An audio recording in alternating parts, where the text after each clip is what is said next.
Bismillahirrahmanirrahim. Assalamualaikum warahmatullahi wabarakatuh. Dan salam sejahtera. Sahabat-sahabat saya, ahli-ahli Parti UMNO dan Barisan Nasional serta rakyat Malaysia yang dikasihi sekalian.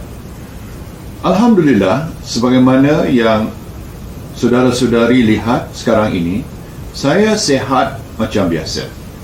Saya faham dan sedar ramai yang tertanya-tanya, bimbang dan khawatir tentang keputusan Mahkamah Tinggi berhubung kes SRC yang dijatuhkan terhadap saya minggu lepas. Jadi, saya ingin gunakan peluang ini untuk menjelaskan sikit sebanyak dari sudut pandangan saya sendiri. Kita percaya keputusan yang diambil oleh seorang hakim ini sebenarnya membuka ruang yang lebih besar kepada saya untuk membersihkan nama saya melalui proses rayuan. Kita juga yakin dengan proses Mahkamah Rayuan yang melibatkan 3 atau 5 hakim yang bijaksana. Sebagaimana yang dijelaskan peguam saya pada sidang media selepas keputusan Mahkamah Tinggi minggu lepas, kita percaya hakim telah melakukan kekhilafan dari segi undang-undang semasa membuat keputusan. Antaranya, hakim memberitahu bahawa tiada keperluan untuk membuktikan niat jahat atau criminal intent, dan juga tiada keperluan untuk menunjukkan bahawa wang dalam akaun saya adalah benar-benar berasal dari kuat. Hakim juga menyatakan bahawa beliau tidak percaya wujudnya derma daripada kerajaan Diraja Arab Saudi kepada saya. Sedangkan ini bertentangan dengan kenyataan-kenyataan saksi dari segi pengurusan bank serta pegawai kanan SPRM sendiri yang mengesahkan dalam mahkamah bahawa ratusan juta ringgit pernah dibayar dari akaun bank milik Menteri Kewangan Arab Saudi terus ke akaun di bawah nama saya.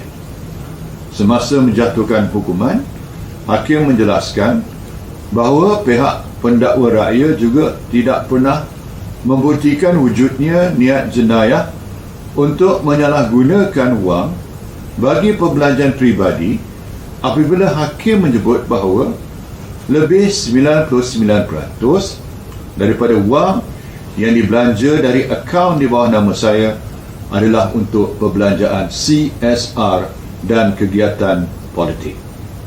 Bagaimanapun, saya diarahkan untuk membayar denda sebanyak 210 juta ke atas 42 juta yang diterima, di mana 99% dibelanjakan untuk tujuan CSR, iaitu RM5 untuk setiap RM1 yang dibelanja, dan hakikatnya ianya bukan perbelanjaan peribadi. Seperti saya nyatakan tadi, mahkamah sendiri telah mengesahkan 99% bukan untuk perbelanjaan peribadi.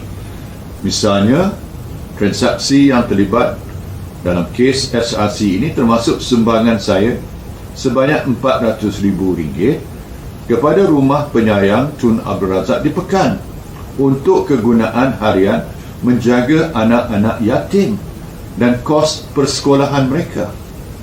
Dan sebab sumbangan itu, saya dihukum denda 2 juta kerana sumbangan RM400,000 untuk keperluan anak-anak yatim dan kos persekolahan mereka. Saya dihukum kerana membuat kebajikan menjaga anak yatim dan persekolahan mereka. Saya juga dikenakan denda 3.25 juta kerana pernah menghulurkan sumbangan RM650,000 kepada UMNO Johor, Pulau Pinang dan Kedah bagi melaksanakan program-program kebajikan mereka.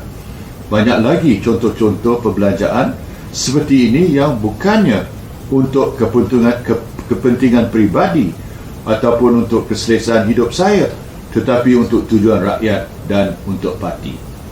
Sebab itu ramai yang berjumpa saya untuk menyampaikan salam serta menyuarakan sokongan mereka Selepas keputusan hakim diumumkan, berpendapat saya telah berkorban dan dikorbankan selepas saya dijatuhkan hukuman yang amat dahsyat ini. Berdasarkan sokongan dan dukungan padu kepada saya serta beri teguh atas kebenaran, saya berikrar akan terus berjuang menentang keputusan yang amat tidak adil ini. Saya akan memanfaatkan sepenuhnya proses rayuan ini dengan penuh keazaman dan saya akan terus melawan dan berjuang demi rakyat. Yang pokoknya, saya tidak pernah minta maupun ditawar 42 juta sebagai rasuah. Pihak pendakwa rakyat tidak mengemukakan sekelumit bukti pun untuk mengesahkan perkara ini berlaku. Sebab itu, saya telah berani melafazkan sumpah wallahi wa billahi wa tallahi di atas hakikat dalam mahkamah bahawa saya tidak pernah meminta maupun ditawarkan jumlah tersebut.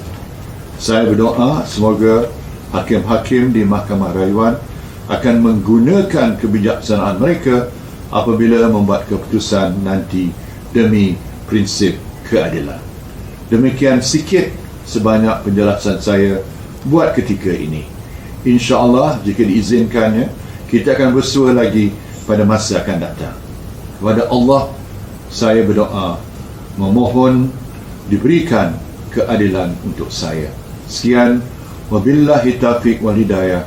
Wassalamualaikum warahmatullahi wabarakatuh. Lengkap.